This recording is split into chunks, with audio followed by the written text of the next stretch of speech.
بسم اللہ الرحمن الرحیم۔ ایک فقیر کی بددعا، ایک سبق آموز واقعہ۔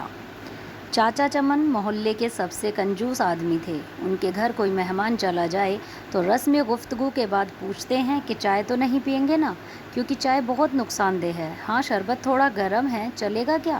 کیک بسکٹ والی دکان ابھی بند پڑی ہے، کیا کروں؟ سموسے والا تو ابھی تیل گرم کر رہا ہے، ابھی کافی وقت لگے گا۔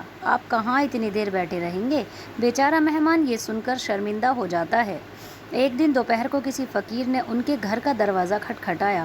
چاچا چمن نے دروازہ کھولے بغیر پوچھا، کون ہے؟ فقیر بولا، بیٹا مہربانی کرو، مجھے کچھ پیسے دے دو، میرے پاس سبزی ہے، روٹی خرید کر کھا لوں گا۔ چاچا چمن نے بولا، جاؤ جاؤ دفع ہو جاؤ، نہیں ہے میرے پاس پیسے، پتہ نہیں کہاں سے آ جاتے ہیں، مانگنے کے لیے بھکاری کھانے سے دل نہیں بھرتا۔ چاچا چمن نے بیچارے فقیر کو خوب باتیں سنائی۔ فقیر مایوس ہو گیا، آخر اس کی زبان سے بددعا نکلی، اللہ تجھے ہمیشہ کھانے سے دور رکھے، تو بھی کچھ نہ کھا سکے۔ اتنا کہہ کر وہ فقیر وہاں سے چلا گیا۔ کچھ دن بعد چاچا چمن کے پیٹ میں شدید درد اٹھا، اتنا شدید تھا کہ تڑپ اٹھا اور پورا گھر اسے ہاسپٹل لے گیا۔ ہاسپٹل میں چاچا چمن کے مختلف ٹیسٹ ہوئے، وہاں پتہ چلا کہ بیماری زیادہ بڑی ہے اور 15-20 دن تک ہاسپٹل میں رہنا ہوگا۔ ہاسپٹل سے جب گھر واپس آئے تو کمزوری سے نڈھال تھے، بہت برا حال تھا، کوئی چیز ہجم نہیں ہوتی، دہی بھی کھاتے تو الٹی ہو جاتی، ڈاکٹر کے پاس جاتے تو وہ کہتا شاید اپنے بد پرہیزی کی ہے، ٹیسٹ کرواتے تو سب ٹھیک آتا، دوا باقاعدگی سے استعمال کرنے کے باوجود طبیعت سنبھلنے میں نہیں آ رہی تھی، رنگ پیلا پڑ گیا تھا، تھوڑا سا کھانے سے بھی الٹی ہو جاتی۔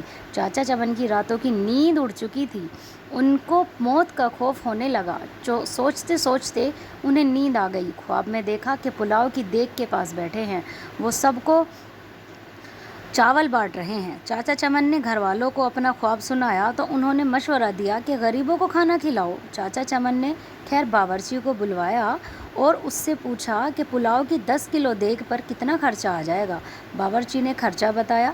چاچا چمن 10 کلو کی دیگ پر ہونے والے خرچے کا سن کر بڑے پریشان ہو گئے، لیکن پھر سوچا کہ شاید خیرات کر ہی لیا تو میری کچھ طبیعت ٹھیک ہو جائے۔ محلے کے نوجوانوں کی مدد سے محلے داروں اور غریبوں کو کھانا کھلایا۔ چاچا چمن اب کافی پرسکون رہنے لگے، لیکن جب اس فقیر کا خیال آتا تو پھر وہی منحوس درد شروع ہو جاتا۔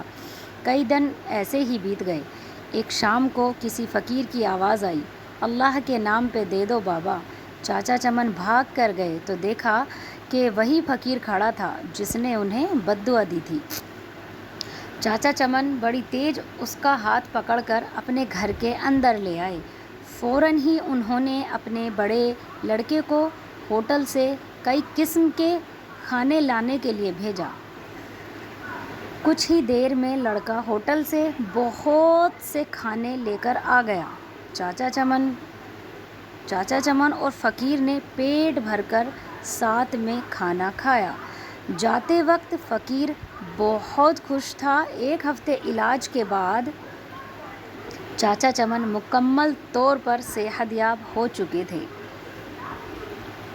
اس کہانی سے ہمیں اور کچھ نہیں، لیکن تھوڑا سا یہ ضرور دیکھنا چاہیے کہ کوئی بھی فقیر اگر ہمارے در پہ آتا ہے تو اسے کبھی خالی ہاتھ نہیں بھیجنا چاہیے، کیونکہ وہ کچھ امید سے ہی آپ کے پاس آتا ہے، اس کی امید پوری کرنی چاہیے، کیونکہ اللہ نے آپ کو، شکر کرو کہ اللہ نے آپ کو دینے والا بنایا ہے، مانگنے والوں میں سے نہیں۔